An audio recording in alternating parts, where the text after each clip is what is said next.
Hello, parents. I think you know the following picture.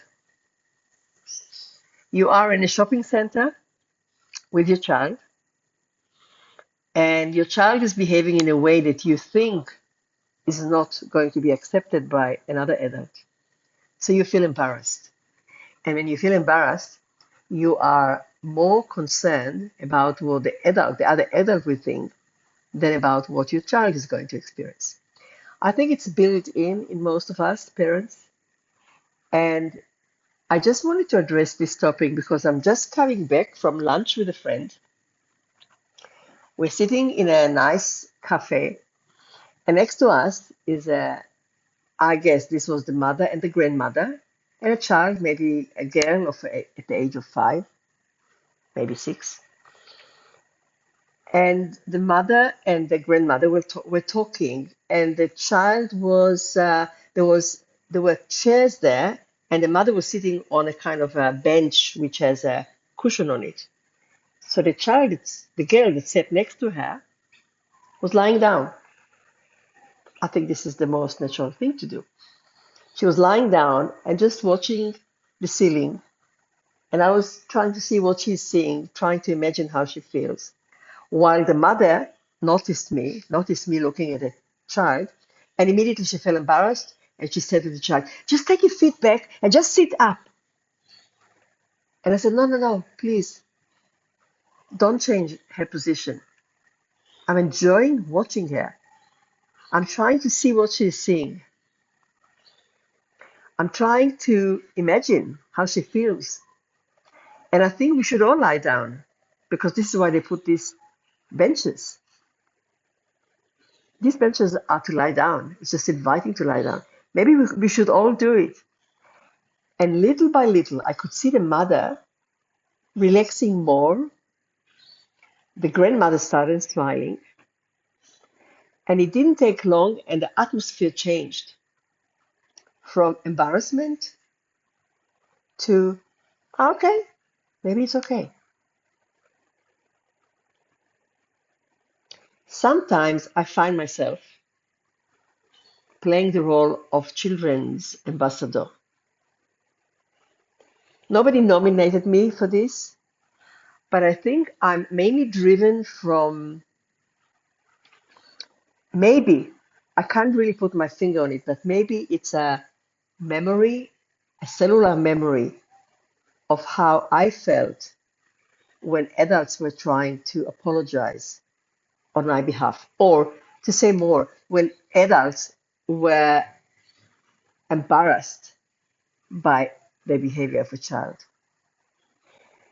And it makes me think from the vintage point of my age and from the very privileged position of being an educator and a teacher and a grandmother and a mother.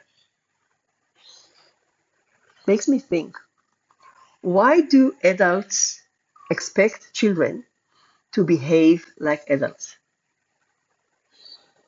What is the big thing about why does a child need to behave like an adult? Why won't it be the opposite? Why won't we learn from children? Because there's so much that we lost since we grew up. And the magic of being, the magic of existence, is still held in the hands of children. So when a child is lying, why should we get embarrassed? Because that's not an adult behavior. I don't want a child to behave like an adult. I want a child to behave like a child. I want the adult to behave like an adult. And it could be nice if the adult behaved like a child. I think it's much more expected of an adult to behave like a child than for a child to behave like an adult. So, this is a food for thought which I'm offering. Let's not quicken the process of childhood. Let us be children. Let us let children be children for as long as they're children, and maybe even more. Let us visit them, and we gain so much of visiting and trying to see the world through their eyes, not just as children, but we gain a lot as adults because we get a gift of different point of view, which maybe we've lost. And maybe many of us, I know actually that many of us have suppressed this point of view because we were quickened by other adults in our life to grow up, to not behave silly.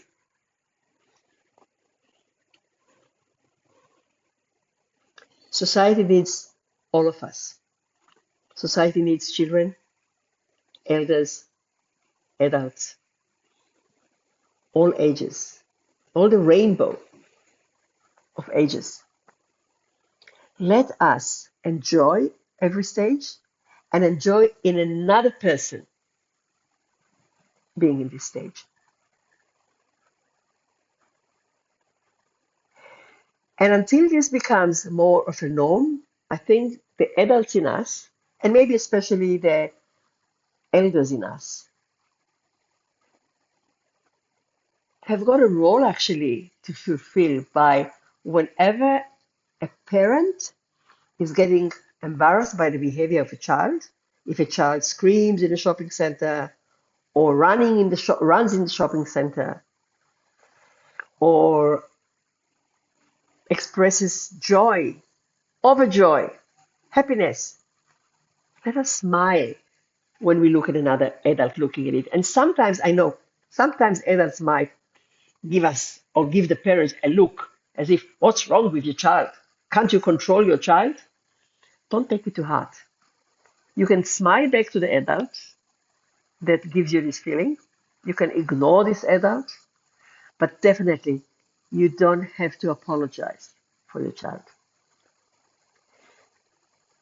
Did you think how a child feels when the parents are apologizing on their behalf for a childish behavior? They feel as if something is wrong with them, but they don't know any other way. Any other way. They're children. Children behave as children. This is the beauty of it. So we are actually creating double damage. Please think of it next time you are outside of your home and your child is doing something that you think might embarrass you as a parent. They might think that you don't know how to educate your child, that you don't know how to control your child. This is just nonsense. You are the best parent if you let your child be a child. Let them be who they are. And maybe with years, with time, less and less adults who find it unacceptable, this kind of behavior, will know that this is actually a new world. We're not living in a Victorian era. The children needs to be separated from the world or from the vicinity of children. Let us have the joy of children among us. Let us be children again. Joy is the name of the game.